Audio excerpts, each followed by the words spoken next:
What do you think you're doing? I'm going in after her. She won't come to you. Let me go. You've never done this before. Neither have you. You're right. You go.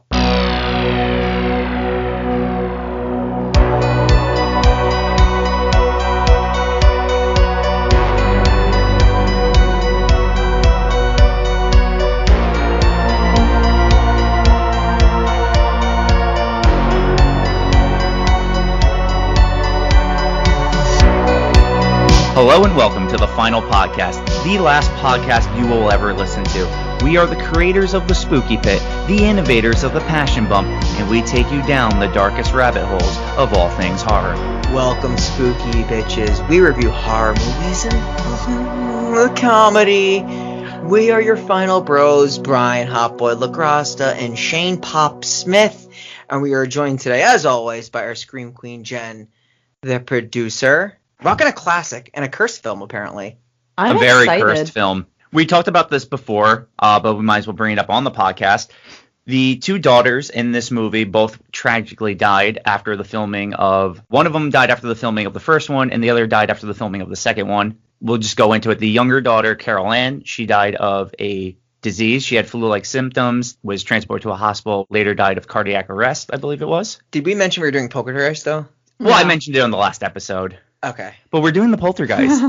And the other daughter, Dana, brutally murdered by her ex-boyfriend, I believe a few months after this movie was released, which is the Poltergeist, because that's what we're doing. He was a sous chef, which means he had a lot of experience with knives, unfortunately for her. Unfortunately for her, just cutting people up. You also left someone very important out, a very, very minor character, Lou Perryman. He is going to be seen as just a construction worker in the beginning of the movie, but he was also murdered. A gentleman named... Absolute gentleman. An absolute gentleman named Seth Christopher Tatum, who was an ex-con and had kind of a history of mental health problems, unfortunately. On April 1st, 2009, about 17 years after Poltergeist came out, Tatum was on the run after he had kind of a violent altercation with his mom's ex-boyfriend, and he randomly came across Perryman's home, and these two had never met. And then he killed him just to get his car. That is so bizarre. And because that's such a freak thing. It's such a freak incident, and of course it's tied to this movie. Yeah, because the movie's cursed. It could have literally been any person in the world. Yeah. But it had to be him because the movie's cursed. Gotta say, this movie has absolutely no chill. No, it doesn't. It's also, this movie, I don't know what it is with, Tobe Hooper, the director, and, trying to get movies, rated, PG or G. This is PG. Yeah. Well, this movie came out in, 82? Yeah, so there's no PG-13 yet. No. So. Yeah. I don't know how they got it to PG with, a couple of those scenes. I was just like, there's no way this is PG. There's a Raider scene. Yeah, but that's what I was going to say. The whole face comes off. Yeah. Flesh melt. Yeah, sure. He's kind of just pulling his flesh off. Yeah, he just curls it out of his face. The scene is wild, and also kind of with the whole feel of the movie, kind of comes out of nowhere. It does, yeah. Mm-hmm. For sure. But it's very good. It's very effective. It's very scary. My thoughts while watching this is a combination of really two movies, but then a third towards the end. So immediately I think Insidious. It draws so many comparisons to Insidious. And the way the movie, the flow of the movie, The Others. Put those two together, and I feel like you get this. But at the end, where the ghost just rocks her up and down in the room, The Entity. So I'm pulling these three movies together. Dude, I was thinking the same thing. I was also thinking Nightmare on Elm Street. Yes. When she starts floating on top of the ceiling and doing that whole thing. Yeah. That's a good point. I haven't watched that in a hot minute. I'm definitely glad we watched this one because I thoroughly enjoyed this. Yeah, it's a really good movie. This is my second time watching it. I watched it as a kid, though. It's been such a long time. Yeah, me too. I enjoyed it just as much as I remember enjoying it. So. Yeah, me too. I feel like this was in just the string of movies with Nightmare on Elm Street and Halloween when they came out around a certain time where all of our parents per se came from growing up in the 60s into the 80s and no one was watching their kids. That's fair. Yeah. I don't think people watched their kids until 2002. No, the 90s, late 90s. They just let their kids play down by the By park, the creek. By the creek, by the park. Go by I the feel river. like the late 90s were just should we be seeing our children? Should we ever let them out of view? Should I really let a 7-year-old go down to the store and buy me a pack of cigarettes? Maybe not. like go to school alone. Yeah. Like walk their kids to school. Walking 10 miles in a snowstorm there and back. Yeah. I'm not going to say where I went to elementary school, but me and my sisters all went to the same elementary school. And by the time my little sister got there, and I don't know if it was after she left or before, or like while she was still in there, but the principal was a pedophile. Interesting. Because Right? in the high school that me We won't say where we went to high school, but we'll say our teachers were running rampant. Oh my Like, God. they were. there's multiple different rings going on. I had like someone from my old job talk to me that they're like my mom's age, and I think they went to, I don't know if they went to the same school as my mom or just like kind of in the same area, but she was like, oh, it was very well known which teachers were dating the students, and I almost lost it. Our high school in a nutshell. I lived like 20 minutes from where Megan Conca was kidnapped and murdered. I think you mentioned that to us. in Yeah, one of there's the a other lot. episodes. There's like a lot of pedophiles in my area. Safe, sweet. I feel like there's just a lot of pedophiles everywhere. Like, Yeah, it no, doesn't I mean, I actually watch matter. Dateline NBC with Chris Hansen. They just go to the house every time. Jersey is a hotbed for pedophile activity. You think I should? I feel like I should have watched Dateline at this point in my life. Oh my God, the Chris Hansen Dateline. What are you doing here? Take a seat. Yeah, it's funny. It's the best. It's funny. And then, yep. Yeah. So with all that said, let's jump right into the spooky bit. A family experiences ghostly disturbances in their house after their daughter goes missing. Poltergeist was released in 1982, directed by Tobe Hooper, who's most famously known for a movie we will definitely review. Oh, Texas Chainsaw Massacre. Hey. We're mentioning it again. Yeah, we might review it someday. Not Might. today. God, there's just so much like deep like lore about that movie particularly, but that's for another. Yeah, we'll review it. Apparently, like they made them film in like the worst fucking conditions. Yeah, it was humanly apparently possible. brutal. Yeah, like everyone wanted to leave and like it was terrible. We'll get into it though when we talk about that movie in the year 2023. Or 2026. You never know. This movie is a horror thriller. It stars Craig T. Nelson as Coach. Just kidding. Steve Freeling. JoBeth Williams as Diane Freeling. Beatrice Straight as Dr. Lesh. Dominique Dunn as Dana Freeling. Oliver Robbins as Robbie Freeling. Heather O'Rourke as Carolyn Ann Freeling. And Zella Rubinstein as Tangina. Yes. Let's get right into the middle of this. Let's get right into the beginning of this movie, the opening. Yeah, I was going to say, you want to start in the middle? I don't want to start in the middle. So construction workers are catcalling Dana, right? Okay, no. All right. So Yo, All right, that's a great scene though.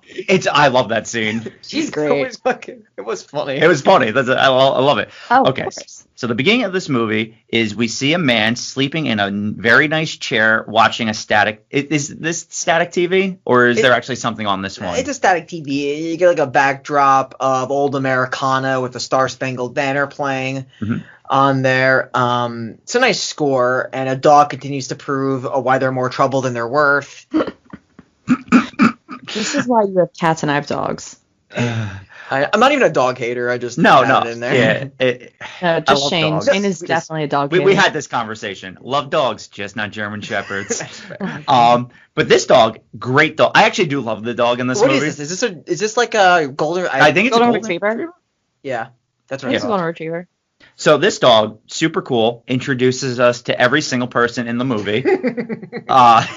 Dog starts with the dad, moves to hot 80s mom. Hot 80s mom, which I will referring her to in this movie. She's gorgeous. Yes. It's true. Then goes to this older sister's room, Yeah, who's Dana. sleeping with a bag of chips. Bag of chips. Very dirty. I lost a lot of respect for her because Wait, no, she wasn't just sleeping with a bag of chips. It was hiding under her pillow. Yeah, sneaking chips. Yeah, but like, if you just eat chips in your bed, you're gonna get crumbs. She actually just had the chips spread out on her bed. No, that's because the dog grabbed them. See, dog's an asshole. Then Or the just dog, has good tasted chips. then the dog goes to the last room where we see young boy and young girl. We'll learn their names are Carol Ann and young boy. I honestly forgot his name. Robbie. Robbie, yes. And so that's our family. It's 5 of them and a dog. Yeah, I think you also maybe see a scene of like her putting hands on a TV. Yes, that comes up right now. Yeah, she puts hands on TV and she's like, "Hello, talk louder. I can't hear you." So Apparently, like, she's getting some kind of response from the staticky TV. Yes. She doesn't do this in her room. She wakes up and goes downstairs to where the dad is sitting. She's talking very loud, so the rest of the family come down to actually see what's going on. Yeah. It's a very odd scene. What's even more odd is it's going to go to the next day now, and there's a guy biking, a bunch of kids, just hanging out, unwatched with remote control cars. A bunch of street assholes. urchins. These kids are literally assholes, though. Yeah, They are. There's just a guy riding his bike with some beers, and they trip him, and he spills his beers. I love how he spills his beers and he pays no mind to what happened because he needs to watch the game. Yes. So he just picks up the spraying beers that are spraying everywhere. Dude, I love it, too, because he goes into someone's house with the beer still spraying, like, onto the other guests. And they don't give a flying F. They No. just continue to watch the game. It's probably the most dude bro scene we've ever talked about. Yeah. It's just... very dude bro. I think they're like Rams fans, right? LA Rams at that time, I think. I think it was, yeah. Yeah. But I mean, in any case, the scene's going to cut to hot 80s mom noticing a dead bird in the cage. Yeah, she does what any good parent does, and she goes to flush the bird down the toilet. Yeah, but she doesn't. Carol Ann walks in on her while... It's actually a pretty funny scene, because she's, like, hovering it over the toilet as her young daughter walks in. Yeah, no young kid wants to see their pet being flushed on the toilet, but it's a dead pet. I have a question. Sure. Does that Okay. bird make it down the toilet without clogging it? Jen, a plumber expert. I'm gonna say it's gonna end up in her shower later, Fair enough. or like her bath. Could you imagine? Like she just runs the bath water and the bird just comes out. Oh my God. That'd be the actually most normal thing that would have happened in that house. Yeah, literally. That's true. But they don't flush it down the toilet. No. They decide they have a better alternative. To put the dead bird carcass in a box with a photo, a rose, a napkin blanket, and to comfort the dead fowl. Yes. Young boy Robbie. Robbie was his name? Yes. Yes, Robbie. I honestly refer to him as young boy because I kept forgetting his I name. have him For as some reason, I could not remember his name. Yeah. I know nobody's names. This is true. If there's two things I know about Jen, she remembers no one's name and she's going to off herself in a movie. Yeah, this is true. But yes, so we see the boy Robbie, and he's climbing this human tree. It's a human tree. That thing looks like a human. It does, right? Yes. Like, yes. Especially when you're looking at it from Robbie's room window, it looks very human-like. Kind of reminds me of like a tree you'd see in like Harry Potter or something. yes, the Whomping Willow. Yes, that's what I was thinking of. Shane, you look good today. Is it the mullet I'm growing? Yeah, because I've been wanting you to grow it. I was gonna ask if you got a haircut.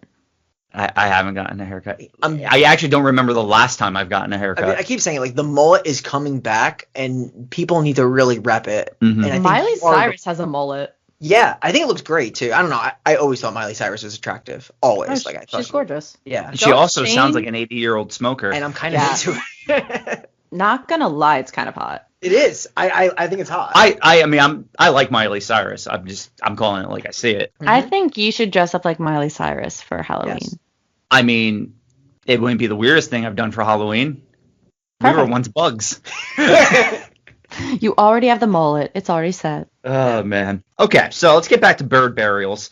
Carol Ann, she puts in a blanket, so it has something at night. She puts in a pitcher, and I think she puts something else in, or is it just those two items? rose? Yeah, no, the rose. A rose, that's what it Yeah. was.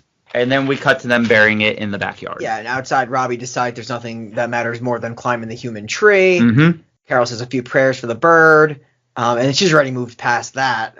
She's ready to get a goldfish for the crib. I like that her mind is like, let's move on. Yeah, she's already moved past it. She's moved on to bigger and better things, Yes. like a goldfish. Just like we're going to move on to the nighttime where it's raining. And hot 80s mom is putting the kids to bed. Yes. And Robbie is just staring down the haunted tree. And I don't even know at this point in the movie the tree is haunted, but just look at the fucking thing. That's a haunted tree. And Creepy ass tree. what's interesting is you don't see this every day, but mom and pops are rolling an L in the fucking Yes. bedroom. All right, but before we get to that, I just want to bring up one more thing in the kids' room. That fucking clown. The clown that's sitting there? Yes. I'm not like afraid of clowns. Me neither. I'm not a bitch like Mike G. Yeah, he's but a ginormous pussy, Mike G is.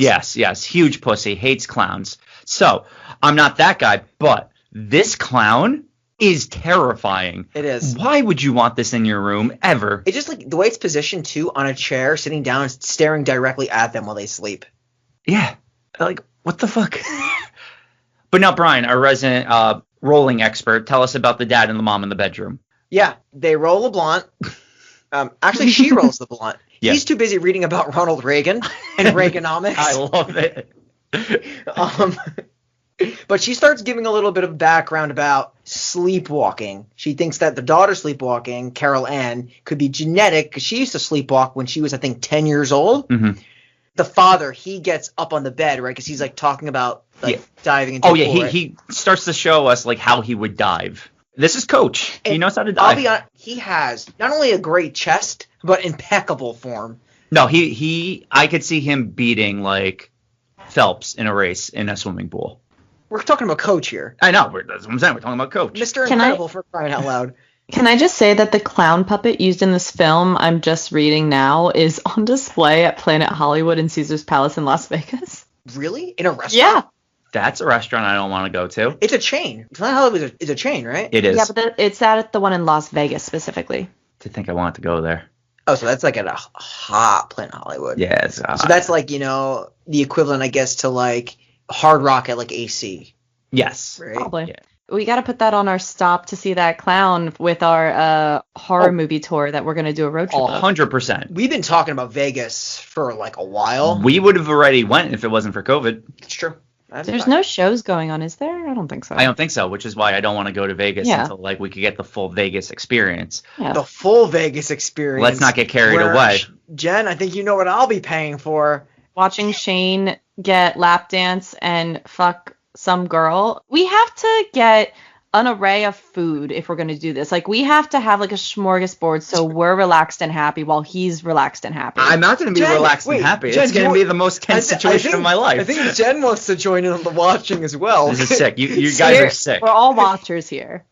Me and Jen and Mike G just watching you just go and at then it. I lean over and I just have like a Disney-sized chicken leg and I'm like, you want a bite? Oh my god! I'll have Dale, our resident ass eater, like Are you saying hyping me up. he's gonna be eating your ass? Yes. Hype fucking beast Dale. Oh my god. Oh my god, this is like getting me so erect. That's I'm great. so No, happy. that's boner check. No, I'm good. So Like, you haven't been using cum dye then, right? like it's Would I be using cum dye? Probably. They're one of our best I'm sponsors. asking Brian if he's been using cum dye. You should use cum dye so you don't have any more kids. Fair. I've been using cum dye. No, I have not. Just to make sure that it was not causing me any kind of erectile dysfunction. I was not using it. I'm sure the shaman, who probably didn't have anything to do with selling it to you, is thrilled right now. We're now back in the boys' room because this clown is staring him down. Yeah. And it's freaking him out, like a lot. He tries to finger gun it. He does. But he goes into the parents' room and they're like, oh, we weren't smoking weed. I'm curious if you guys know this answer. Was this movie in any way, shape, or form, because I'm not super familiar with the franchise, was this movie in any way, shape, or form had someone who was in Star Wars or was sponsored by Star Wars in any way? Steven Spielberg is the writer, and he is best friends with George Lucas, who made the first I original Star Wars forgot movies. about that. Yeah. I forgot they were friends. That makes a lot of sense because there's so Star Wars much stuff everywhere. Star Wars stuff everywhere. They also mentioned Pizza Hut at one point, and I'm just sitting here like, you know what? You got these brands to sponsor you in some way, shape, or form. Good job. They like make a reference to like Pizza Hut being the first food being sent into space or something. Something like that. Do they? Are you being? I don't know why that's in my head and I'm remembering Not sure. that. I think it's mentioned in this movie. I have no idea if that's true or not, but I'm guessing it would be. But I don't know. It makes sense. I just remember in the kitchen scene they're talking about Pizza Hut. Yeah, but Robbie, his father brings Robbie back, but Robbie's telling his father he does not like the tree outside the window. His father, whose name is Steve, he tells him it's a very old, it's a wise tree, and that's why they built it next to the house, only because it was a wise tree. No, you don't build dumb trees next to your house. That's true. The tree will protect them. Exactly. And Robbie is also scared of the thunder, so the dad teaches him a trick about how you can tell if a storm is passing. Once you see lightning, you count, you keep counting, and you see how many seconds there are between the lightning and the thunder. And the next time there's lightning, if you count more seconds, that means the storm is slowly moving away. It's passing away. Yeah. So he tells him all this. He leaves. He hears Robbie counting. And then Robbie gives up, and he goes into the room and sleeps with the parents. Yeah, he just brings it back, tells him a little trick, and then goes back. Yeah. The daughter, Carol Ann, also goes into the parents' room, though. Yep. There's some static TV back. She wakes up. I think she reaches over to the TV to touch it. Yes. And this is when like there's like an ethereal hand that reaches out of the TV. I like to call it the ghost hand. Ghost hand. Dissolves into vapor. And I think, if I'm not mistaken, it just like pistols itself into the wall. Yeah, it literally shoots into the wall above the bed, and they feel like an earthquake. The house starts shaking. You know what that animation kind of reminded me of? What? Later Scooby-Doo animation. Fair. I kept calling it the Scooby-Doo That actually hand. makes sense. Very fair. Like, they do kind of do their ghosts like that, where it's kind of like Yeah. a spinning, kind of like ethereal. So one of the ideas I know that we had, and I'm not sure, we definitely talked about it, I think, Jen, was doing one of the cartoon Scooby-Doo movies on this show. Yes. Oh my god, that'd be amazing. I want to throw it into the universe and see what people think we should do. Yeah, which one? There was two I always wanted to talk about, and it's either Scooby-Doo and the Cyber Chase, That's one. or Scooby-Doo and the one where they're eating the crawdads. In the van? It's it's the the Zombie Island. Zombie Island? Oh Yeah. my Yes. god, I don't think anyone will be shocked about this, that we are all massive Scooby-Doo fans. Yes. You guys watched the ones from, when was the Scooby-Doo Where Are You made? Was that the 60, Right? Yep. Late 60s. in the late 60s, 69? Because Yeah. I Nice. recently had a flight and I downloaded the entire first season, and it hits just as well as it Love did back to hear then. It is Yeah. so charming. That could be a Patreon thing. I think so, dude. Yeah. When you send me those videos, and those clips, I get I such a kid at heart when it comes to that too. Oh. That show, like, Yeah. everyone too, because there's the Scooby-Doo show, there's Where Are Yeah. You? That's the original, obviously, and then the new ones, even like a pup named Scooby. Like, Yeah. Yeah. even Mystery Incorporated. What was the one where it was even just like Shaggy, Scooby, and Scrappy Doo? Like, Yeah. I even watched those. Like, Those, I don't remember what they were called, but I like the Ghoul School was my favorite of that. Like, School, I that have was vivid memories of that. one of the movies. The ones in 69, the original Scooby-Doo Where Are You, didn't say you meddling kids in that one, actually. Really? That came later. Yeah, that came in later seasons, because I have the entire first season downloaded. I just watched it like all last week, and young Dan Key from GKM, friend of the pod, pointed out, he was like, why don't they say you meddling kids and your mangy dog? And I was like, that came in later seasons. That's not in the first season. I think there's 2 seasons of Where Are You, Scooby-Doo? I think there's Yeah. 2. You remember the clown from the clown that was hypnotizing everybody? That clown, I think, was one of the scariest monsters in Where Are You, Scooby-Doo? It looked Yeah. terrifying. Oh, there's so many good, like, We're going to have to Mass- discuss this further. yeah, we could talk Scooby-Doo all day, but why Yeah, do we- that we when we could actually talk about can. breakfast? Let's talk breakfast, Shane. Yeah, because they're making breakfast the next day, and you hear the dad on the phone, and he's talking about the earthquake with his boss, and he's like, how'd you sleep through an earthquake? Yeah, it's crazy. It's also crazy. Bent silverware. Yeah, the spoons are bent. Some would say they're spoon bent on accident. Some would say that, but it's bent. Yeah. In that kitchen scene, when they're having breakfast, and I don't remember any of their names, the son is getting ready to take a drink of milk, and the oldest daughter is getting ready to go to school, and she has to go up and change, because as the son holds up his glass of milk, the bottom like blasts out and shatters all That's over right. her. Yeah. So we got bent spoons and shattering glasses. Strange This- phenomena in the Freeling house. I said it earlier, I'll say it again, this movie has no chill. Mm-mm. No. Everything just picks up so fast. Like when I was watching it, I was like, wow, we're at like the 35-minute mark at a point. And it's like, this is like into it already. There's a lot of They things about this waste movie. no time. Yeah. I feel like this movie does shatter a lot of ghost stereotypes. We have talked about like the stereotypes of movies. Yeah. We could kind of we'll talk about one thing here, because the thing is, one thing I love that they do is everyone buys in automatically. Yes. And that's what I like. I hate that in a lot of horror movies, it's always the mom or the girlfriend who's like, this is kind of fucked up, don't you think? And the boyfriend's like, You're I don't know. seeing things. Yeah. Like he's seeing the same shit, but he's like, I don't know, it's the internet. So you're right. Like- So or true. the opposite, or like she's seeing it and he hasn't seen any of it. In this movie, they're like, we are going to show you all everything. Yes. Everyone's going to be in on it. So true. I was saying, like, the story is constructed so like it's out front that literally no one is in doubt about. And What's that's going why, on. and I like that. I Yeah, like that so it's much. Very different. So we're outside right now. Dana's going to school. Yeah, and these construction workers decide to hit on a high school girl. Yeah, super creepy. Eh. But I mean, I guess you gotta shoot your shot, right? Dana flips him off, and I love it because the mom watches the whole thing and just like She's so yeah. she like laughs it off. They're just hitting on my young underage daughter. It's kind of hot. Jesus, those men are only 40. This dude like peeps his head in, and what does he like? Grab some food? Yeah. But I have a feeling they must. I don't want to say that they're friends of the family. They have to be. It's a fucking weird scene, man. I don't know. It's very strange. It is. It's funny though. Everyone's reactions, like, because it's so weird, but everyone plays it off as a joke, you know? Yeah, I don't know. It was weird. I like it. So then the mom sees like the dog barking at a wall. Yeah. Which is the wall where the ghost hand went into. Because one thing that's in every movie is dogs have this ghost sense. They always can sense a ghost. Yeah, the senses of the dog, those hyper senses. Yeah, I just watched this movie, The Darkness, on Netflix. Not good. Kevin Bacon's in it, but the dog senses a ghost in that movie too. Oh, yeah? Yeah, and I'm only bringing that up because dogs and ghosts. Not because the movie's good. Don't watch it. Okay. Don't watch it. Thanks for the advice. Maybe we'll review it one day. Good to I know. would prefer if we didn't. Actually, no, it'd be pretty. Actually, I think you would have a lot of jokes to make about that movie. It actually might be pretty good for the pod. Is there hot dudes and tight chicks? Well, yeah, Kevin Bacon's in it. Oh, okay, perfect. Hot older dude, yeah. Yeah, and there is a tight chick, but she's only in the beginning. One of the doctors in Dr. House, the girl. Oh, what was her name? Did you ever watch House? No. I did a little bit. There's a hot assistant doctor to Dr. House. I can't think of her name. Jennifer Morrissey. I thought Dr. House I know who that was is actually. pretty 'Cause handsome. she was in that. Yeah, she was in that show on ABC, that fairy tale show that I can't think of the name of it. Once Upon a Time. Once Upon a Time. Yes, Jennifer Morrison. Right. Yeah, that's it. Yeah. Okay, so now we've talked liked about that. tight dudes, hot chicks, dogs, and ghosts. Where are we? Yeah, well, Carol is going to startle her hot 80s mother.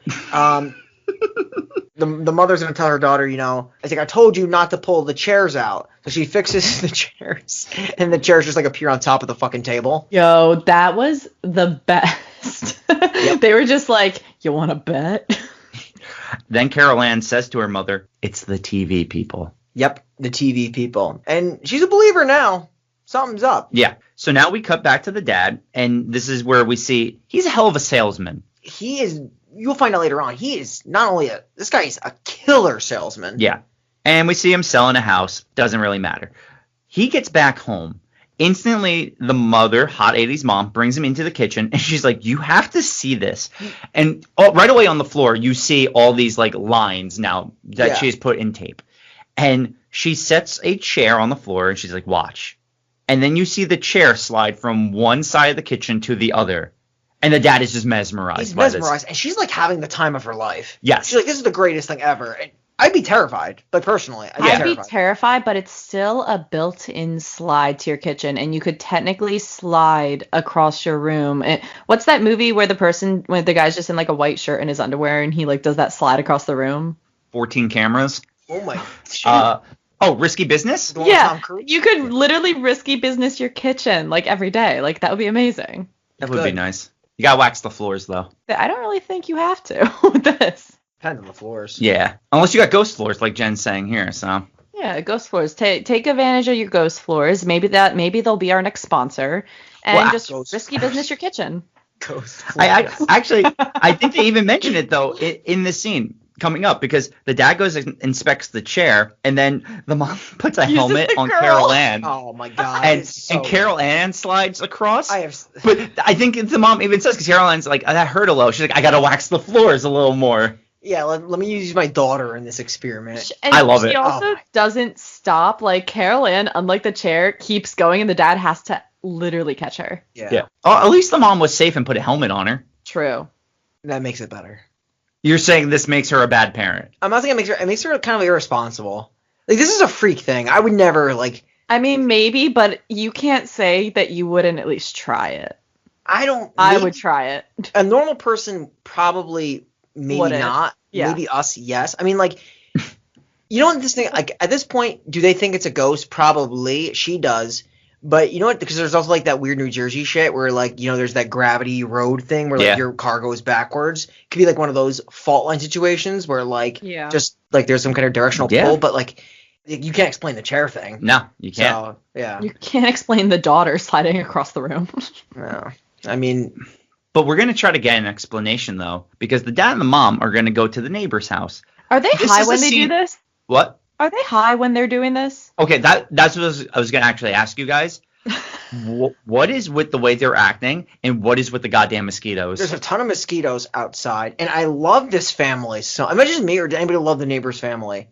I love how much they just don't care. Yeah. And have nothing to do with them at all. Well, the way they're acting, like, he's like slapping his neck because of the mosquitoes. It's so weird. Yeah, and as the viewer, I mean, I found out that the neighbor Ben's family has like this mosquito repellent blood cells in their body, so they'll never get bitten by mosquitoes. To be fair, I also do not get bit by mosquitoes. Me neither. Really? So I'm actually with this family. Yeah. I am somewhere in the middle. I don't not get mosquito bites, but I definitely don't get them like some people. Yeah, like a lot of times when people are outside, they're like, "Oh man, the mosquitoes are killing me." I'm like, "They haven't bothered me yet." Or my dad. I wonder if that's like a thing though. My dad's like, "Oh, the fucking mosquitoes." It's like blood I'm type. like, it's a mosquito. He's like, the fucking mosquitoes. I'm like, you want to speak English, sir? Mosquitoes don't bite me, but bees definitely bite me. Yeah, no, bees are Bees sick. kick my ass. I've been bit by stung by 2 bees. It ain't fun. Speaking of fun though, let's cut to the nighttime. Because there's a tree breaking through a window. That's true. Not only does it break it, it actually grabs Robbie and takes him outside the window. Yeah. This tree literally, like, I don't know what the fuck it turns into, but it somehow now has a mouth, and it's just creepy. Well, that's what I was saying. This movie just goes from 0 to 100. You're like, oh, the family's testing ghost slides, and then the tree eats the sun at night. Like, it's crazy. It's got like this taste for human flesh. Yeah. So the boy is screaming. The parents run in, and they're trying to help, like, pull him back out, but the tree just yanks him out of the window. So the parents run out to the outside and completely leave the daughter alone in now this haunted house. There's like shit swirling in the room too, right? It starts to swirl once the parents leave. After. Yeah. Yeah, they gotta isolate the parents and get the parents out of the house. Like, fast forward 14 years when they go outside and there's a fucking twister behind them. Yeah. That was very reminiscent of the Wizard of Oz twister. Like, right? It's exactly what it looked like. In the backdrop? Yeah. So we're outside. This tree is actually, now we're not joking, starting to devour Robbie. It's like, it has a mouth. It's going in the mouth. It's starting to literally munch and crunch like you did at Amsterdam. Apparently. You know what? I feel like Robbie was still at a similar enough age to his little sister where if these demons of sorts could, they probably would have just taken both kids. Me. Do you think that's plausible? Because I thought it was so weird how they were just like as equally after him in a way as they were after her. Even though she was younger and clearly the one they wanted, it still kind of wanted him. Yeah, I agree with that. I really agree with that. I think it could have took either one. I don't think there was even a reason to specifically take her. Maybe besides she was younger and maybe a little bit more vulnerable. I think the only reason it took her is because she saw the TV thing first. Yeah, okay. I think that's honestly how it was decided. Because I think it definitely could have took him. 100%. But it doesn't. So we cut back to the girl in her room. And like Brian said, everything is now spinning around. Everything gets sucked into the closet, including her. Yeah. We cut back outside. They fend off the tree. They are able to save Robbie. Yeah, and Steve like fucking takes his hands out and pulls him out of the tree's mouth. Yeah, and then we see a tornado suck up the tree and disappear. Yo. Dana runs outside, and then they instantly go inside, so there was no reason for Dana to run outside. She was looking for a nearby Motel 6, couldn't find it, so she went back inside. Yeah. Dana literally... She just disappears and reappears multiple times. It's explained, but... I only know one thing about her. She loves hotels. Oh my God, yeah. So they go back inside. They realize Carol Ann is missing. They search the closet, but all they find is that creepy-ass clown. They then search the rest of the house, and they can't find her. They even run outside. They search the swimming pool that's being built. It's not there yet. It's just a dirt hole. They don't find her in there. They then leave the boy inside again, which I would never have done this because you left one child and she disappeared. Why leave the other one? Yeah, I think he overhears her, right? Yes. Mommy. And he realizes it's coming from the TV. Which is still full of static. He calls out for Hot 80s Mom. She looks around. She also hears Carol. And she also notices now that the voice is coming from the TV. And she's like, Mommy, I can see you. And Hot 80s Mom, she also puts her hands on the TV. But then after this, the scene will transition to Steve meeting with some parapsychologists. Yes. It's time to investigate. One of them, I guess the leading doctor, Dr. Lesh. Dr. Pleshbag? Dr. Pleshbag. Okay. They don't care about what's going on. The family, they just want their little girl back. Does not care at all if there's ghosts or whatever. Again, with the whole breaking stereotype, everybody knows what's going on. They don't care. They want the girl back. Yes. This is actually a great scene now. Because they bring what is it? What'd you say? Parapsychologist. It is all right, so paranormal investigators. I'm going to call them that. So they bring the paranormal investigators back to the house, and they're talking about, man, it's really hard to catch these things on camera. Man, you got to really, hope you time it right. And, the parents are just listening, wait until you see this shit. They open the door, and the room is still spinning. Yeah. And then the look on their face, I thought they were going to leave. I thought that was going to be the end of them. That would have been hilarious. They just book. Yeah. No, but that's why this movie is different and very unique. It's because everybody knows what's going on. It's just stopping a malevolent force. Mm-hmm. There's no suspicion. There's no doubt. It's apparent that there's something haunted about what's going on here. I'm not going to say the house because that's a whole another thing. Yeah. Between poltergeist versus haunts, but yeah, we're not here to decide if it's a poltergeist or if it's a haunting. We're just here to observe because we like to watch that the house and the people and the grounds are haunted as fuck. But I'll tell you this, it is a poltergeist. Because Definitely. They literally said it might be a poltergeist in this. Because they say it's a poltergeist instead of a normal haunting. I don't know. They don't really explain why. What they say basically is they explain the difference. It's funny because there's shit they're at the table and there's a kettle moving across the table. I do love also you see the woman psychic's hands are shaking. She's shaking. She's actually shook. Spooked, well, she's not a psychic though. She's just an investigator. Yeah.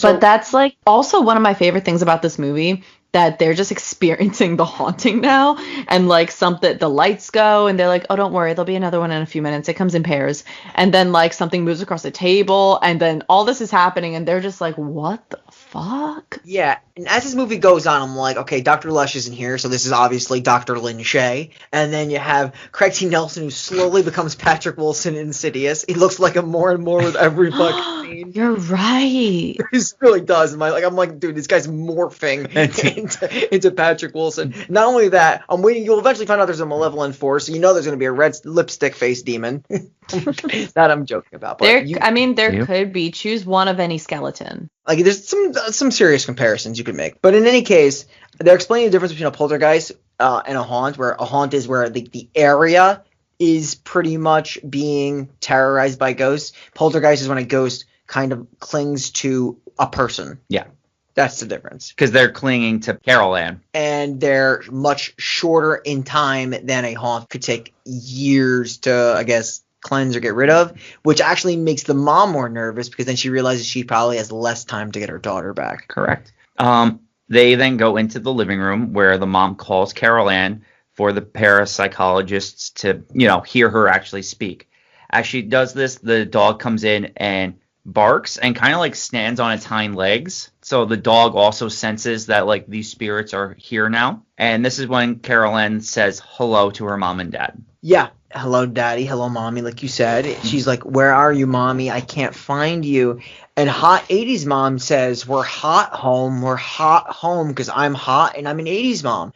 And Carol says, I'm afraid of the light, mommy. I'm afraid of the light. And Dr. Lesh tells Carol to stay away from the light. Her name is Diana, but I'm going to literally just keep calling her Hot 80s It's Mom. fine. Everyone knows you're referring to. We're cool with that. This is also where Carol Ann's going to be getting mixed signals a lot about this light. People are going to tell her to go near it, stay away from it, go 2 feet from it, stay 6 feet apart. It might have COVID. It's pretty wild. That's another good question, because the light is always referred to as something holy, a signal of a holy presence. But in this movie, it's not the case. in a way. I thought that the light was supposed to be, so I'm not positive, but this is kind of how I took it from this, is that the light is technically meant for all the other beings in there, and they're afraid that if Carol Ann goes towards the light, that she won't come back. Like, she'll essentially, like, go die with them. That's how I took it too. Yeah, it's like crossing to the other side officially. That is what it is. It's not like it's unholy, but what I mean by like that. Oh, okay. I shouldn't refer to it as it is like crossing over to the next life. Yeah. Yeah. But in terms of her, she's a young girl that's really not meant, perfectly healthy girl to what we know. Apparently not in real life, but in the movie, poor girl. In the movie, she's a healthy young girl.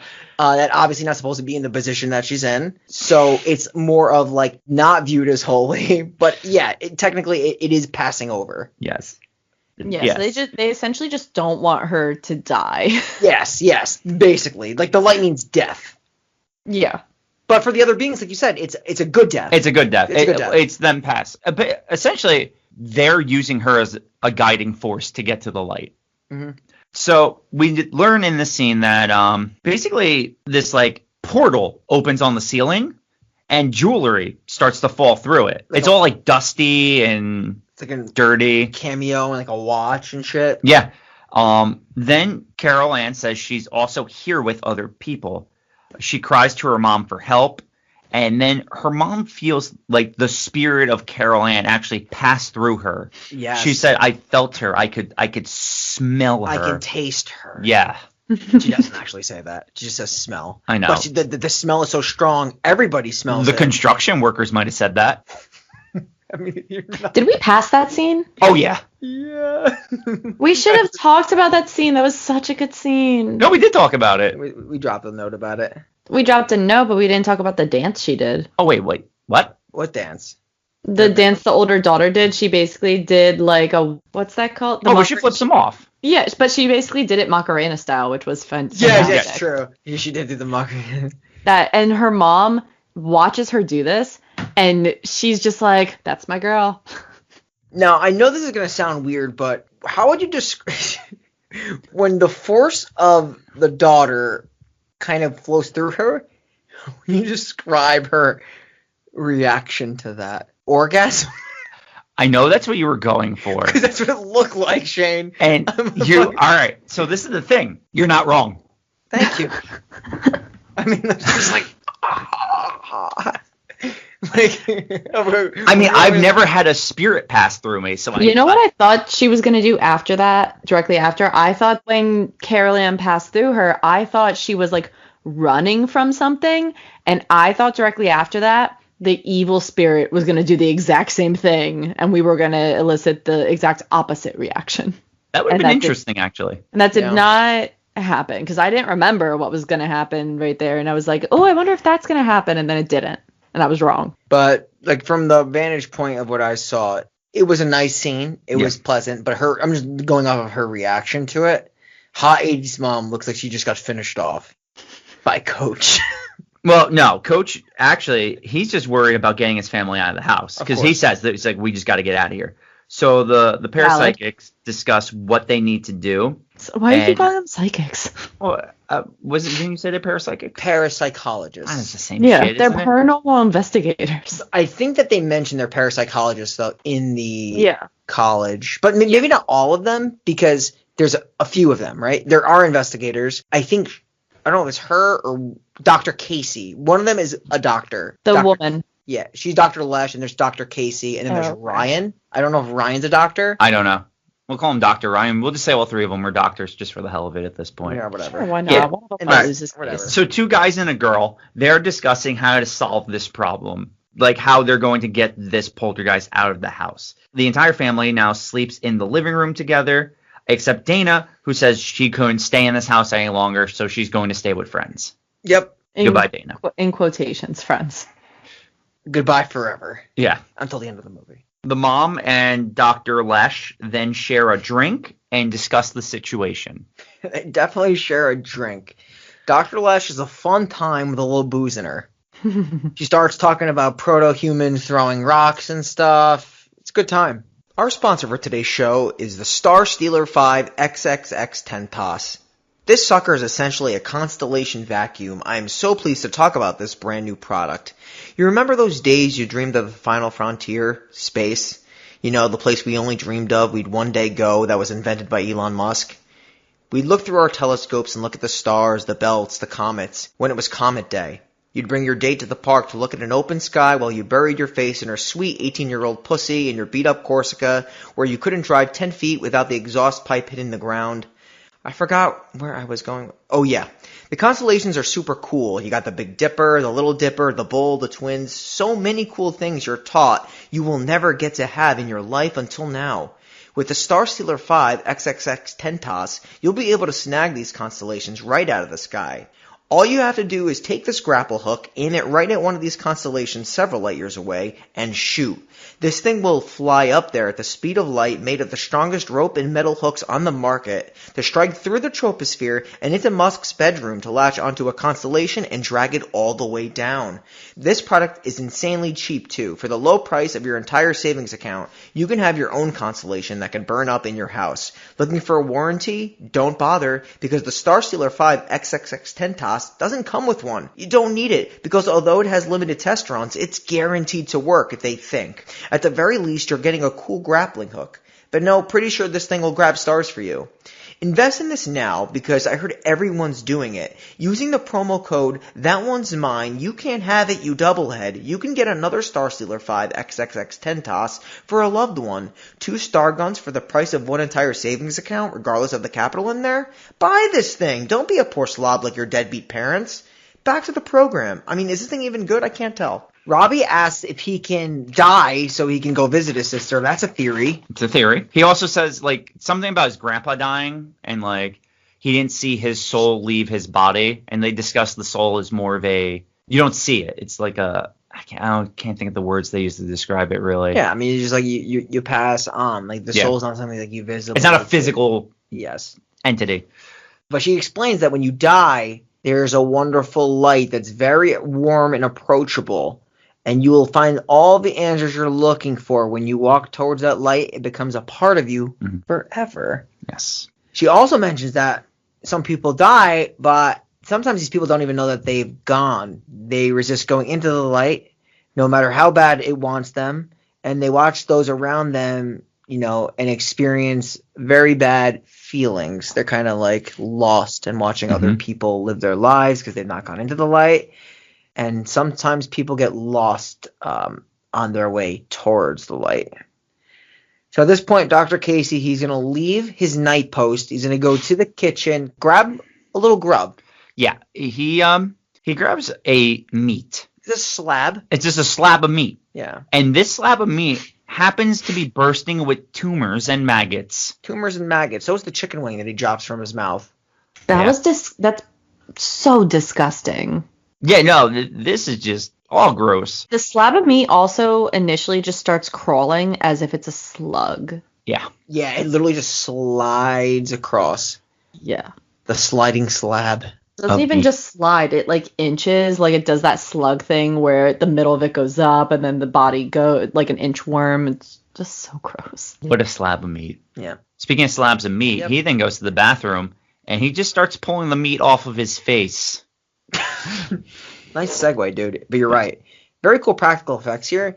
He literally just like rips the flesh off his face. It's similar to like Raiders of the Lost Ark, where their face just starts to melt, except his, instead of melting, he's just peeling it off, and it's just, you literally, like, for a PG movie, you're like, what the fuck? It's out of nowhere. It's like the first like graphic scene of the movie. Yes. Because it's very practical, and he like literally just starts, he starts with a little cut, and it just ends up like he's actually just tears the entire flesh off his face. But none of this actually happened. Nope. It was all a ghost trick. It was all a dream. He used to read Word Up magazines. We then cut to him going back into the living room where he talks to the other guy who is looking upstairs, and now they start to see a ghostly apparition appear. That's true. And it's like, it looks like the shape of a woman, right? It does. Right? Walking down the stairs towards them, and then there's like a strong gust that takes her up towards that ceiling portal, and then she's gone. Yep. They then look through the tapes, and they see it was like multiple spirits. A lot, heading towards this portal. So then they are just like, okay, we got to get rid of the dog and Robbie. Yeah. So they put him in a cab and they send him away. I literally don't know where they sent him. Grandma. They do send him to Grandma. Okay. With the dog. Grandma's alone now because soulless Grandpa is dead, and they need to send him and the dog off to Grandma. So the dad, he's there. I honestly. Dr. Lesh notices that the cameo appears to be like this is the Julie that fell from the portal is like over 100 years old. Mm-hmm. Steve mentions that this is not his, the watch is not his, and she's going to take it back to the lab along with the tapes for a little bit more investigative detail on this stuff. Yeah, I think this is when the dad's boss shows up and he asks him to take a ride with him. Yeah, but they don't ride, they just walk. Yeah. He does say, though, take a ride with me, right? 100%. He pulls a Nelly, but they don't actually do it. They just walk. Nice. We also learned that the psychic, or whatever the fuck, the parapsychologist whose face he was peeling off, he's not coming back. He's done. He's tapping out. He's had enough of this place. But Ryan's going to stay with them. Yes. So. Then the mom opens up the kids' room and quickly closes it because the room screams at her.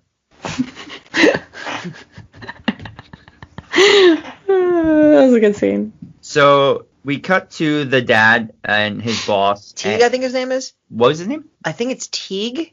Oh, we could go with that. But in any case, this is an interesting scene. It's a very important scene. Mm-hmm. Yes, because you find out some information. They're like walking on this hillside. You find out that like Steve is the best rep of the company, and in case like we haven't mentioned it, they live in a complex. It's like in like phases of development, and he's like kind of convincing him because he mentions that he's had the flu and his family's had the flu, so they've been staying home. Because even he questions about, he's like, I know your daughter's not even been to school. He's like, oh, she's got the same flu that I have. So he's like, look, he thinks he's like pulling his leg and he's trying to leave the company. So he tries to get him to stay because he's like, he said he's his best rep. I think he mentions like he is responsible for like half the developments in town worth like over $70 million in sales. It's like some fucking ridiculous number.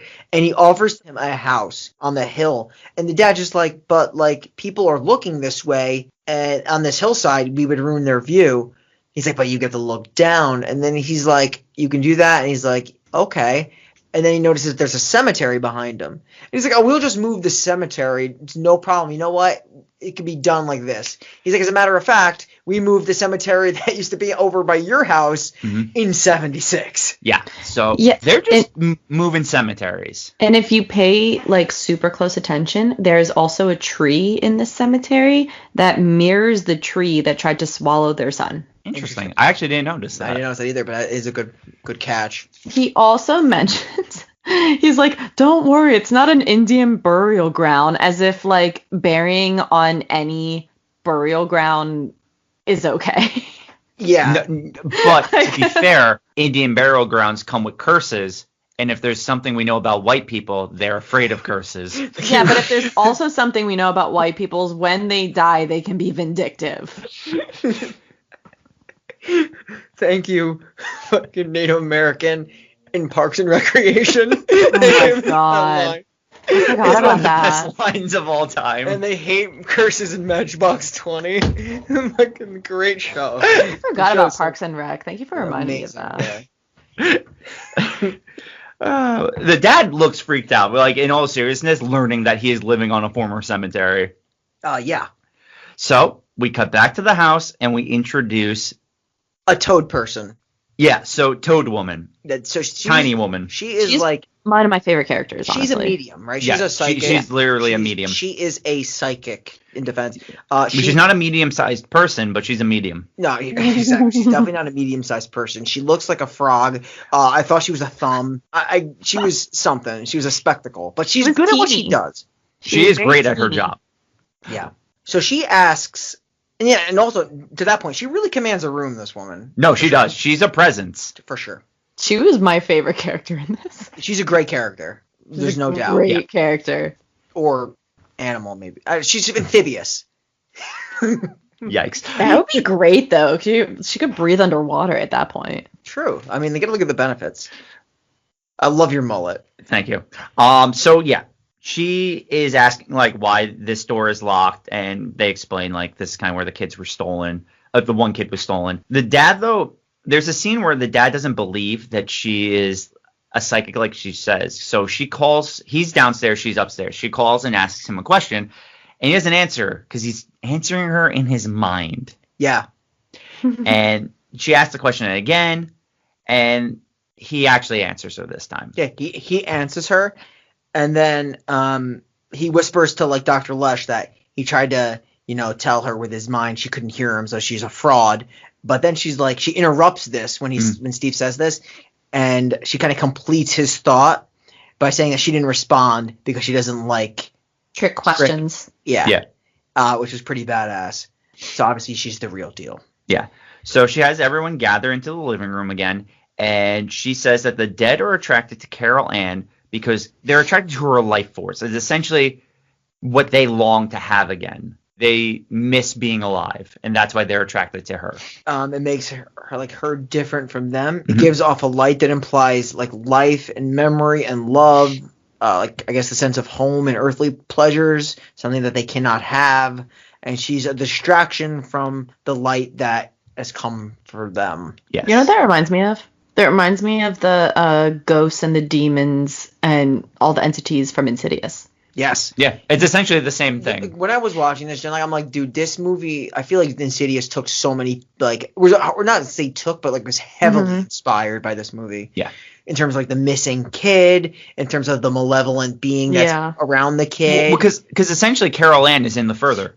When you really think about it. 100%. Yeah. Like, there's so many similarities that are drawn. And then, I'm not kidding when I say this. I feel like Craig T. Nelson looks more and more like Patrick Wilson as the movie went on. They technically take place, or I guess not Insidious. I think I'm thinking of The Conjuring. The Conjuring technically takes place in the same time period as this movie, doesn't it? It definitely takes place in the past. I don't. Yeah. I'll be honest. I've only seen The Conjuring like twice. I don't remember like when it takes place. How freaky is it that that's based on a true story and you can go find the house? Yeah, it's very interesting because the psychics themselves are like real people that do all these cases. Apparently, in real life, they're like really just big passed frauds. away. But They're really big frauds. that's what I've heard. I don't know. I can't tell either way. Yeah, like that's not for us to decide, but you can take a tour without touching anything around the Warrens' house where they keep everything, but they're very, very strict on like no touching for quite obvious reasons. Yeah, apparently that's in Massachusetts, I think. Pretty sure their old house is in Massachusetts. We gotta start just plotting these things for a road trip. We can just do it. Like That's it's not like difficult. Like I know like we plan like these are like difficult things to do. But They're not. Really, we can go to the Friday the 13th thing. It's like an hour and a half away. Yeah, we literally could just go one Saturday and drive there. It's so easy. Even Massachusetts. Yeah, we can also go into the light. Wait. Think don't we have to go into the membrane? Fair enough. I think people are like skeptic of the Warrens because they're like paranormal investigators recognized by the church. It's interesting because the church frowns upon like the idea of ghosts. Yeah. Basically, because that would kind of contradict scripture in the sense of like Would it? a limbo. Mm-hmm. Do you know what I'm saying? Because it's literally just like earthly plane, heaven or hell. Right. There's no in between. There's no in between. Correct. I guess. I think the church underestimates how vindictive people can be. Oh, yeah, for sure. The church probably underestimates how vindictive their own people can be. That's why people don't like going to church so much. I know that as someone that goes to church. Interesting. I mean, it's true. Yeah, no. Speaking of churches and vindictiveness, let's talk membrane. Let's talk membrane. Let's talk membrane. Because Carol Ann needs to go into the membrane if she wants to escape. That's true. Yeah. And we're going to learn the membrane literally is a kind of membrane-y red goo. It's a red goo. I thought it was like raspberry jam. That's what it looks like. It's essentially ectoplasm. Well, that's what I thought. I was getting a Ghostbusters ectoplasmic vibe from the stuff. That's what I thought too. Oh, okay. Maybe the ghosts in this movie look more like Ghostbusters ghosts. They kind of did. Scooby-Doo ghosts. They kind of did. Yeah. But like I understand what you were saying from the Scooby-Doo thing too. Yeah. It kind of actually reminded me of the ghosts look like in the Scooby-Doo 2 live action in a way. Like that animation. Yeah. I don't know. Oh, at the museum thing? Yes. Yeah. Yes. That makes so much sense. I missed that movie. I should watch that tonight. There we go. Speaking of ghosts and stuff, we have to start talking to them. So they need to talk to Carol Ann, but she hasn't been answering.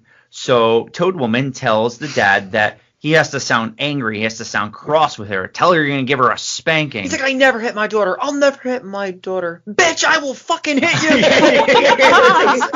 you.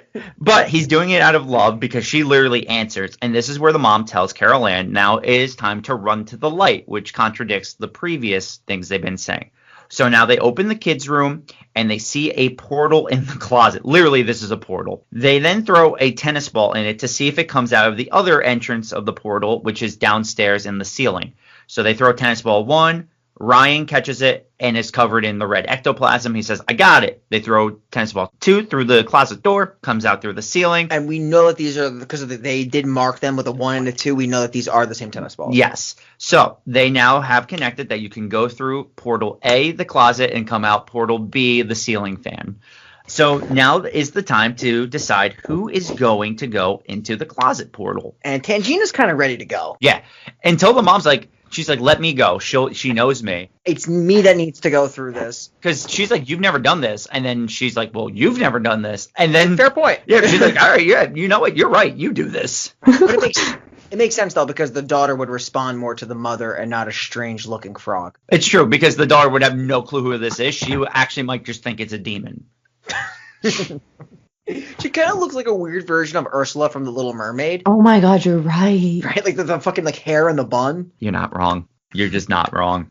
So they tie the rope to the mom and they toss her into the portal. Yeah, exactly. I didn't think they tied it to her. I thought she just hung on to it. They do wrap her in the waist, right? Yeah, they do, like, it's very quick. They like lasso, like not lasso, that's stupid, but like they wrap it around her waist. Well, because you're right. What they do first is they throw the rope through the portal, so Ryan catches the end of it, and he like gets some slack on it. Through. Then they do wrap it around her waist a little, because it's quick. Yeah. And then passionate scene with Steve. I don't know if it's passion bumpable. Oh, definitely. Yeah, I've actually I'm feeling this couple. Like I actually they're very believable as a loving father-mother combo. They're a nice family. So I could definitely passion bump this. Passion bump that one. Passion bump! Passion bump! Passion bump! And then she'll, of course, put on her 80s version of a seatbelt and go right in. Exactly. Because seatbelts didn't exist at that time. Exactly. She's brave. She's strong. Some would say she's physical because she's obviously Olivia Newton-John, and she's gonna go in there to get her kid. And Steve's gonna hold the rope, right? But what I found funny though, I just want to bring this up one more time. When they were doing like the kiss, it seemed kind of funny how like Tangina entered the room and they told her to leave. Yeah. Like Tangina wants a piece of this 3-way. They're like, you leave, and she leaves the room. Oh, but Steve does pull on the rope, and Tangina goes to the corner. She's like, all children walk into the light. There's a piece in the light. And she's like, wait, no, don't go into the light. And he like starts pulling back on the rope to get her out. And she's like, not yet. And Demon Skull pops out. But he pulls it through, yeah. A ginormous demon skull pops out of the closet. He drops the rope. Yeah. I think anybody would with that 100%. Coming out. But the mom and Carol Ann fall through the ceiling. She was able to grab the daughter in time. Yes. Like you said. So Ryan gets them. They then rush them into a bathtub because they are covered in red ectoplasm. Yes. And the dad is like cleaning them off. And they appear to be dead at this point. Yeah. And he's like, breathe, and washing them off. And then the mom slowly comes to. And then the daughter slowly comes to. I thought the daughter was dead on first watch. Yeah, it seemed like it. It really did seem like it. But they're alive. They have a nice little moment together. I think Tangina leaves the room, and she declares the house clean. This house is cleansed. For the night. Yes. Then they do something They don't wait. They're not like, let's sell the house.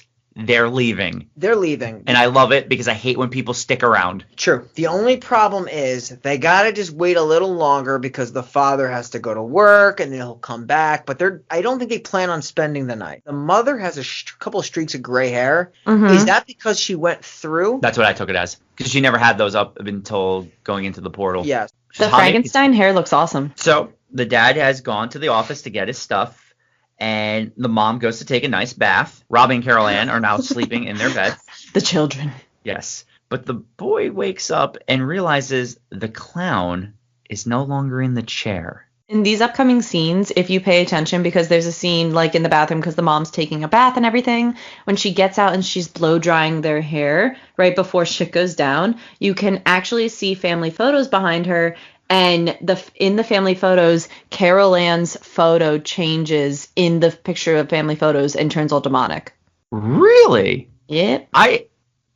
I'm glad this movie is on HBO Max, so I can actually just go back and rewatch this without paying for it, because I didn't notice any of that again. Yeah. So what scene is it exactly where you could see it's right when she gets out of the bathtub? It's a scene where she's blow drying her hair, and I think it's right before all this shit goes down, but she's taken like a couple showers in this movie, so because like why not? She's hot. But in a scene where she's blow drying her hair, the pictures in the background, Carol Ann turns into like a demonic figure. Interesting. Okay. I'm definitely going to check that out. Is Hot 80s Mom still in the bathtub at this point? No, she's getting out of the bathtub. I wanted to bring up the bathtub scene because she looks like she's laying down and she's pulling off like her best Professor Karl impression. The whole... Yeah. Yeah, I got you. You know where I was going with that? I do. All right. The kids are in the room, but the clown is missing. Clown is missing. He looks under the bed. It's not there. And why it's not there? Because it's behind him. It's behind him. Terrifying. This very, very scary grin. He gets really long arms. It like wraps him around. And it literally just starts to pull him under the bed. They have a little tussle under the bed. The scene that everyone uses to advertise and talk about this movie is like the clown pulling him under the bed. It's terrifying. I feel like they really sold the clown as in like the new movie, right? Yeah. Like this one, the clown was more of like a subtle thing. That one, the clown's on like the poster of the movie. Yes. I love when they first bring the paranormal investigators in to like see everything, and they open like Carol Ann's room, and the clown is just like in the bed or like on a chair, like having a ride, and it looks like it's having like the time of its life. Yeah. Mm-hmm. Yeah. The kid is under the bed. He's screaming now, obviously. So the mom is about to get up and go get there, but then the mom gets pulled back down into the bed. Yeah, she's getting like the cult entity at this point. Yes. She gets entityed where it's kind of just like forcibly pushing her up and down on the bed, very suggestive like in the entity. Yeah, because like I think even for PG movie, like this is not PG at all. The fact that like her like night dress gets like not night dress. She's wearing a jersey with no pants. It's an oversized jersey that extends over her legs, but like it gets pulled up towards like her waist. And the thing is, like, if you haven't seen The Entity, which is, oh my god, like insane movie where this happens, but on a much worse scale, where like a woman is repetitively raped by an invisible entity. Yeah, it's wild. But that's what it reminded me of. And you know what's interesting? This movie came out in the same year as The Entity. I think both came out in 82. Interesting. She then starts to get pulled up onto the ceiling, like I said, like Nightmare on Elm Street. Yes. Very, very wild. We cut back then to the kids' room, and the clown is actually being ripped apart now by the boy. He got the best of this clown. He fucks this clown up, bro. He does. Holy shit. He rips him apart. He's ripping like the stuffing out of the clown. Yeah, but too bad the portal's open now. It's an open portal, Shane. So we got open portal. So literally everything is being sucked into this portal now. And now you actually even see it's like this tube like you go down. It looks like the thing in Doctor Who where the fucking TARDIS is spinning through. Yes. Yeah. Pretty much. Oh, the spirits are shooting out ectoplasm everywhere. Yeah, there's like ectoplasm like filling out the door. And the mom even like runs to the kid's door, and now there's a demon hawk skeleton. Like, what was that thing? This is where it gets very Ghostbusters. It looked like a stillborn chicken. Yeah. Ghost. I'll buy into it. What's the movie we watched with a stillborn chicken? We watched one of those. The movie we reviewed on the podcast. Was it Antichrist? That's the movie that pops into my head, but I don't know if that was. That wasn't a fetus fox. There was a fetus fox, but there's a movie where we reviewed, or maybe we didn't review it. We saw it with a stillborn chicken. I don't know. I'll look into it because I don't remember. Definitely the fox though from that definitely pops a bell from that crazy movie. Yeah. This thing does disappear. The mom is able to get the door, gets electrocuted. Then she gets electrocuted on the stairs as well. Yeah, it's zapped. So she runs outside and starts to yell for help for the neighbors, but she slips into the mud pool. And you don't want to slip into the mud pool because this mud pool It's full of skeletons. Yes. This is where things get even crazier. Coffins start to rise from the ground and open, and the skeletons just fall out. And now, she's not technically being attacked by the skeletons. It's very reminiscent of, like, the scene in, I think it's Raiders of the Lost Ark, where there's skeletons all surrounding them, and there's, like, the snake coming out of one of the skeletons' mouths. So they're not attacking them, but they're just popping up and landing on her. And they're certainly surrounding her, which is interesting. Yeah. But she does try to, like, creep her way out of the mud pool. Yes. And she does get up, but she slips because it's very wet. Yeah. She can't get up. And Jen, I think there was something you want to say about this pool scene? Yeah, so all the skeletons that pop up, these are real skeletons. Because back in the 80s, apparently, like, fake skeletons weren't really a thing. They came from a place called Carolina Biological. I'm not 1000% sure on the name, but it was a medical and science supply company that sold human skeletons mainly for use in things like medical schools back in the 1980s. And yeah, pretty much replicas of skeletons didn't exist. And I know we talked about it, like, vaguely on a previous episode, but I'm also pretty sure in the Haunted Mansion in Disney, they used real skeletons for that originally because, like we said, you couldn't get replica skeletons. But Disney somewhere in later years, because obviously real skeletons tend to decompose? Continue to decompose. And I'm pretty positive they sent, like, all theirs back. But yeah, every single skeleton in this movie was real. That kind of makes me want to donate my skeleton when I die, like 100 years from now, So you could be to in a like a movie prop. Mm. There's probably laws that make that illegal now. I mean, in 100 years, who knows? I True. plan on living to be like 130. We could Shame. petition about it. You want to live to 130? Yes. My great grandma died at 105. I only want to live till 90. I don't even want to live that long, to be honest, because it depends how healthy you are. Well, if you keep eating McDonald's. No, I'm toast, but, like, I'm just saying, like, a normal human being. Yeah. Sips his Truly. As I sip on my Well, Truly. Truly is the key to life. I literally, no joke, yesterday, and I had it for lunch today too, bought a $10 catered box of French fries that I ate yesterday. That was my meal, and I had it today too. So that's going to be my thing moving forward, just buying French fries and having them. Oh my god, French fries are amazing. They Yeah. are. Not as your only meal of the day, though. McDonald's, can you send us your French fries just in general? They are world's famous French fries. And McDonald's fries are the best of the fast fries. I agree. They are. People a lot of times say Wendy's, and I think Wendy's are good, but they're nowhere near as good as. See, I think what Wendy's has going for it is its chicken nuggets. I I love a good Wendy's chicken I nugget. think what Wendy's has going forward for it is its Twitter account. Yo, its Twitter Yeah. account is fucking funny. Someone just decided to do that, and then people were like, "Wait, this is being well reciprocated. Let's not fire them." Yeah, no, it's pretty funny. McDonald's is not bad either. I think Wendy's is the more famous of the fast food Agreed. Twitter. That person, You know, I hope they have a job for the rest of their life. hopefully. Yeah. But you know who's a fan of the Wendy's Twitter account? I'm sure you're going to segue this back, so just do it. Okay, the neighbors. So they show up, and the neighbors help pull the mom. I love how you knew. The neighbors pull the mom out of the pool. Remember, there's like lights shooting out from inside, so like it's both Ben and wife. Yeah. So Ben is like, they're so confused, but like she's like pleading Ben to help her come in the house, And he won't do it. That's what it was. The wife is like, you're not going, and she pulls him back. Yes. So she just goes back in by herself. Yes. If there's one thing that these ghosts are not, is subtle. No. No. Like literally, it's like the whole neighborhood just fucking. And- it makes sense though. Like Yeah. it's not Yeah. like unsensible or nonsensical. Yeah. So the mother goes back into the house, and she goes into the hallway, and now it's super long hallway. They've officially stretched the hallway. Great camera work though, because I Yeah. actually don't think in length, or maybe it did. Maybe the Poltergeist did make it longer, but in any case, the way the shot was filmed is that the hallway looks much longer to the lit up doorway at the end of the hall. Like, Yeah. It just looks great either way. Yes.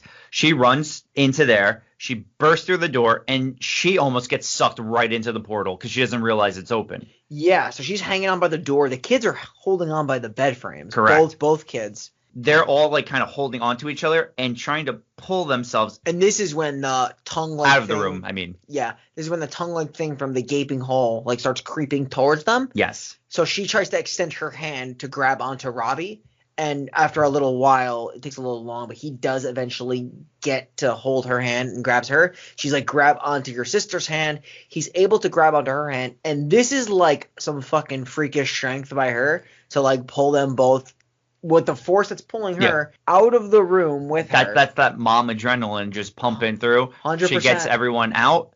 The dad finally gets home, and he just sees electricity coursing through the entire house. He goes inside, but a coffin comes up from under the ground and cuts him off from his family. Yeah. He then goes back outside, and there's just coffins shooting out of the ground from everywhere. Even inside the house. Yeah. This is actually incredible. What comes next is the boss is also there seeing this. He looks at his boss. He says, you moved the gravestones, but you left the bodies. And then he literally, off camera, because it starts to pan, you just hear him screaming. Why? Yeah. Why? So, Cynical Brian has got a point to raise here. All right, let's hear it. Couple things. This movie is very good. I did not like that part. Really? I don't think the boss should have been there. It makes no sense. Well, I think he was coming back with him from the office. You think because he drove him there? That'd be the only thing I can think of. But it feels or like maybe he didn't. He went with him to try to convince him not to leave. Maybe. Yeah. It feels like they were not there at the same time. So if he dropped them off, they should have been arrived unless he ran ahead. No, so I think it was something similar to what you guys are saying because the boss previously went out of his way to go to his house because he doesn't want to lose his top sales guy and he's concerned that someone's kind of giving him a better offer. And I think what we're seeing here is kind of the same thing where the boss is like, oh, he's actually back to work today, but he seems to be packing up his office. Like, why don't I just like take him for a ride? Like kind of like that type of thing. Yeah, he's trying to be buddy. If he drives him home, I mean, I guess it makes more sense, but like they get to the house at different times. So I don't know if he ran ahead, but if he shows up, he's technically showing up in the middle of the night, which I question also. And then there's a part where like you get a little bit more information that I just don't think needs to be relayed because we already know the deal already. Meaning we already know without the fact that he has to explain that it's the Indian burial grounds being moved, the viewer could already make that connection. Yeah, well, yeah, you know from the bodies coming out they obviously never moved the bodies. I think it's just more so you could see Craig D. Nelson go insane for a few seconds. I mean, yeah, that's pretty awesome. I love that, like, the real estate guy sees what happens to the house and that the entire neighborhood also sees it. Well, that's the thing. We're going to get to that right now. The whole family gets out of the house and they get into the car, and then another body pops onto the hood of the car, which is wild. Fucking catapulted through a fence onto the windshield of the car. Okay, but now another thing. Oh, wait. There's the other daughter. She gets dropped off back home to just this scene. And she just starts screaming again. She just got back in the car, back to like a fucking Holiday Inn. Yeah. So they yell at her to get in the car. So she gets into the car with the family as all hell's breaking loose because it's not just their house now. You see like fire hydrants shooting up. You see sparks coming from other things. This is why you know it's a poltergeist. They're literally chasing the car down the street. Yeah. It's like the boss Teague and some of the other neighbors. They're like literally watching their house just get absolutely. It crumbles. It implodes into itself, I guess. It does. It literally crumbles into like this tiny spherical light that shows up. Mm-hmm. But like you're right, like the whole neighborhood is like watching this happen. Just their house, and the street gets uprooted as they follow. And really, like, this is why you know it's poltergeist. It's literally just them that this has been affected. Yeah. It doesn't affect anything else, which is interesting because, you know, if it's an Indian burial ground, why is it like just under their property and not like under someone else's property? I think it is under everyone's. Just because it's her. I think it's the just daughter? She may have been the youngest girl maybe in that commune. Yeah, so it was because they do specifically say a young child is who the spirits would communicate with. Yeah, that's true. It could technically be like go from house to house. Like it might just go to like the next house right after. It might. I mean, it just went everywhere though. Once the spirits were out, it took the whole town. Like it was just crazy. Was that your guys' takeaway that it was an Indian burial ground? It was a burial ground of some sort. I just took it that earlier, the restless spirits of just these people were attacking. Because earlier when like the dad's talking to the boss, they never say that any of it was an Indian burial ground. He literally, because I remember going back and rewatching that scene when I was looking for Easter eggs, And the boss mentions, oh, we've moved a cemetery before. It's not like it was an Indian burial ground. So he's insisting that if it was an Indian burial ground, they wouldn't have touched it, because apparently he's a skeptic.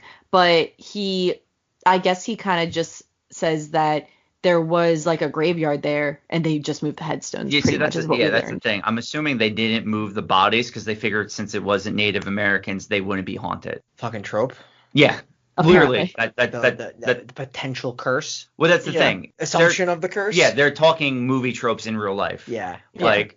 So the family escapes after all of this. They drive to the nearest Holiday Inn.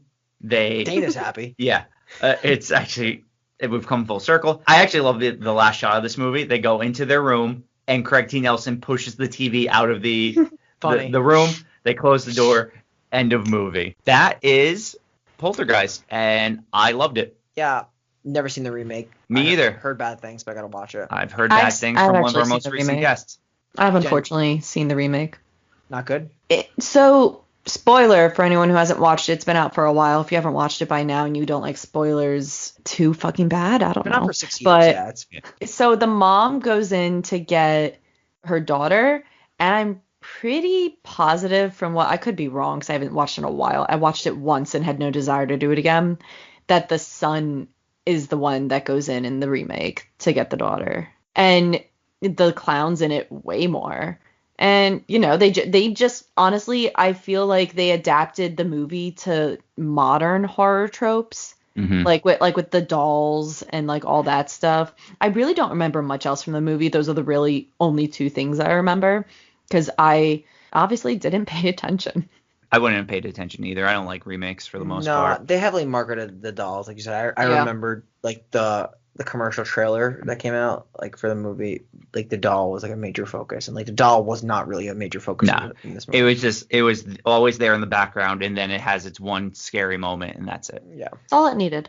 All right, so I guess we'll go into our final reviews of this movie. Yes, Shane. I'm gonna give it a 9 out of 10. Okay. It was. I was gonna go into it. I was just letting you do your thing first. It's as close to a 10 as you can get without being a 10. Like, fair. I love the acting. I love the visuals. I love that they used real bodies. Please use mine in a movie one day. It's scary, which is the most important thing of a horror movie. Mm-hmm. Like, it's actually scary.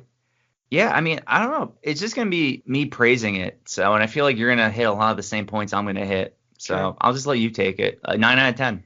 Yeah, I'm going to give it a strong 8, but I'm with you for a lot of the things that you said, because this movie could definitely be a 9 as well, because it's like a really good original story. It is creepy.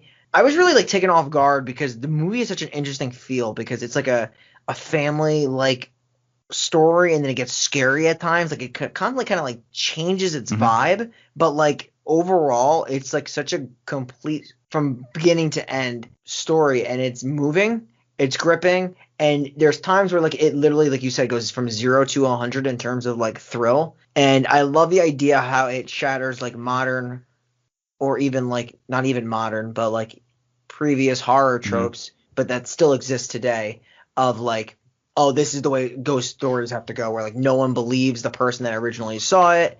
And even the other characters, they have to bring in the investigators, and they have to like do all this right out of the gate. The investigators come, they see the fucking ghost, like they see what's going on. I like the idea of the background presence, kind of like they did in Insidious, where like there's a malevolent spirit following her. Not a lot of details given. You don't really know exactly what's going on until towards like the middle end of the movie, in terms of like the fact that there's a burial ground under there. Oh, it's really good. The acting was really good, and there's really nothing to really badger about. It's just a very, very, very good ghost movie. Could be a 9. I have it as a strong 8, but like I totally understand why like you would say a 9 for this one. It's really good. I actually think I'm also going to give this movie a 9, because I enjoyed it just as much as like growing up watching it, like seeing it for the first time on TV and then watching it as like a teenager to a young adult. I very much enjoyed this movie. I think I know a few people who probably like aren't like as horror fans as we are, that I'm kind of excited to show this to, because they probably have seen the new one. They didn't really see the original because like they didn't really grow up watching horror movies. So I am kind of excited to show this to people now that I remembered how much I liked it and how much I would enjoy watching this just over again. So yeah, 9 out of 10. I love this movie. Excuse me. I can't think of, I mean, obviously, like with the time period that it's made, there's plenty of things to like kind of be picky about, but I don't particularly think this was a bad movie in any way, shape, or form. So 9 out of 10. I'm gonna watch this again. There we go. Yeah. It's very original. Yeah, all good reviews. Everyone likes it here. That's nice. So, gentlemen, do we have someone in this movie that we can put on our Necronomicon? Nope. No one dies. Yeah, nobody dies. This is a first for the final podcast. Right? No one dies in a horror movie. Oh my God. I think we just hurt Brian a little bit. You're right. Oh my God. I'm trying to like force this in. Maybe give a Necronomicon for the real life people who died. Oh, should we? We've never done that. It's so cruel. Yeah, I don't want to do that. I'm pretty cruel. Because it is technically, the Necronomicon is meant for the movie characters themselves. Yeah. We don't know any of the skeletons. We can't put a name to the skeleton or the forces there. Sure, we can't. We can't. This is the first. The good news is next movie we definitely can. Oh yeah, yeah, sure. Definitely.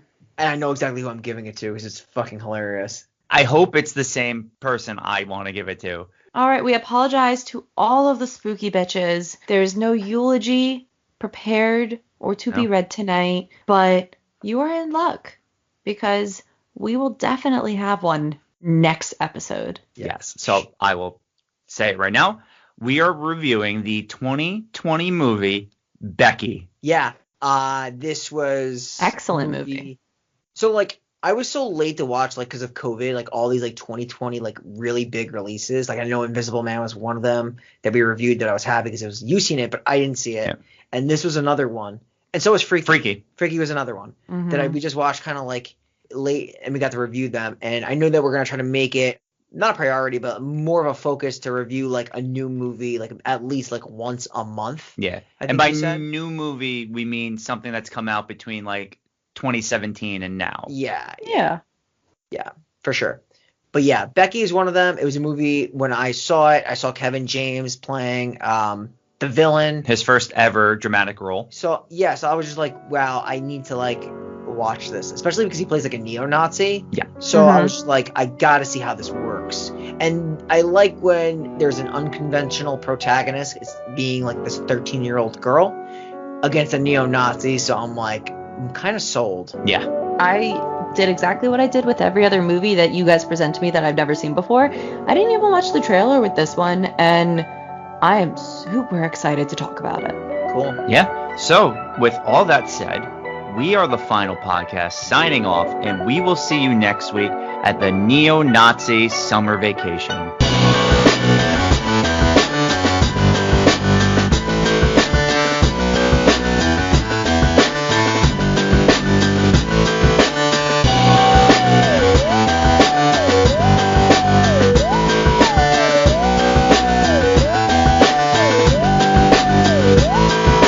So if you haven't already, please follow us on Facebook and Twitter at The Final Pod Ever. Follow us on Instagram at The Final Podcast. And if you haven't, please give us a 5-star rating on Apple. It really, really helps Apple, push out our content and recommend us to other people to listen to.